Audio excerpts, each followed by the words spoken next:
최소한의 기본권, 최소한의 어떤 평등권 이런 것들을 정치적으로 실현했느냐 이런 부분에서는 아직 많은 논란이 있을 것 같습니다. 그리고 또 남아있는 것이 있다면 제가 볼 때는 지역주의 문제일 거라고 생각합니다. 예. 많은 제도적 개혁을 통해서 중선거구제 도입 등 이런 변화의 시도도 있었지만 아직도 남아있는 문제들은 지역주의 정치의 문제이고 이것이 우리 정치를 인류 정치, 선진 정치로 진입하는 데 있어서 가장 큰 그런 걸림돌이 되고 있는 거 아니냐 이렇게 생각합니다. 예, 신 대표님. 예, 우리 사회 이제 정치 부분에 있어서의 좀 남겨진 과제, 미완의 과제가 뭔가 저는 크게 한 3가지 정도 있다고 봅니다. 하나는 헌법과 법률을 경시하는 풍조가 좀 만연해 있다. 오늘 대통령께서 중앙선관위로부터 선거법 위반 판정을 받으셨습니다. 그리고 며칠 전에는 강연을 하시면서 그놈의 헌법이라고 하는 표현을 쓰셨는데 그놈의 헌법이 바로 이 87년 6월 항쟁의 결과 만들어진 헌법입니다. 예. 근데 어떻게 민주화 세력 출신이라고 하는 대통령께서 그놈의 헌법이라고 하는 이런 표현을 쓰실 수 있는지, 그래서 이 헌정주의와 법치주의가 아직까지 덜 확립이 됐다 이런 게 있고요. 두 번째로는 우리 사회가 이제 59년이라고 하는 길지 않은 짧은 헌정사 속에서 8번이나 개헌이 됐습니다. 가장 최근에 된 게 이제 87년인데요.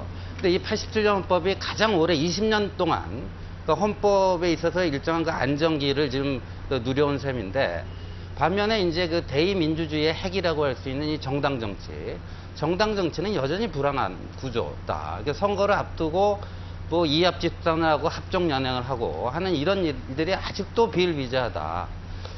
지금 열린우리당이 여당입니다만 내일 또 한 몇 명이 또 탈당한다고 그러고, 열린우리당의 이름으로 국민들의 선택을 받았으면 국민들로부터 지금 인기가 없다 할지라도 열린우리당의 이름으로 책임을 지고 또 열린우리당의 이름으로 반성을 하고 개선을 해서 또다시 국민들의 성원과 지지를 받는 이런 것들이야말로 우리가 서구 선진국가에서 볼 수 있는 제대로 된 정당 정치인데, 지금 인기가 없다 해서 대선 앞두고 책임을 안 지고 다 뺑소니를 일치고 있습니다.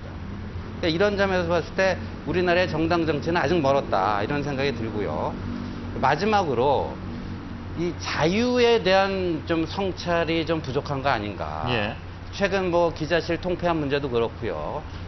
노무현 정부하에서 만들어진 신문법이라는 것도 그렇고요.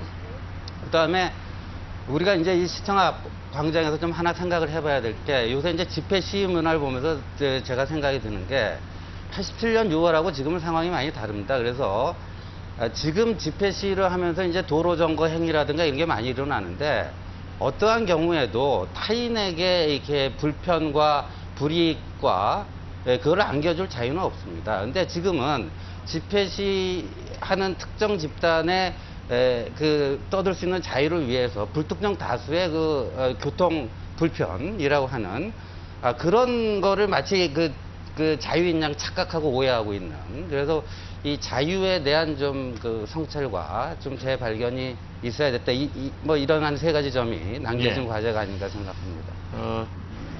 예, 신조 대표 말을 들으면 참 안타깝다는 생각이 들거든요. 지금 이 자리까지 나와서도 3가지 짚었는데, 하나는 대통령 욕하는 거고, 또 하나가 열린우리당 욕하는 거고, 3번째가 운동권 욕하는 거거든요. 그래서 이러한 과도한 정치의식에서 좀 해방될 필요가 있다는 거죠. 그것도 굉장히 낡은 건데요. 또 대통령 욕하는 것도 들어보면 이겁니다. 그놈의 헌법이라고 한마디 했던 걸 가지고 헌정질서를 수호하는 게 우리의 과제다라고 하는 이 과도한 결론. 그러니까 헌정질서가 깨지고 있다는 증거 하나가 그놈의 헌법이라는 말 한마디거든요.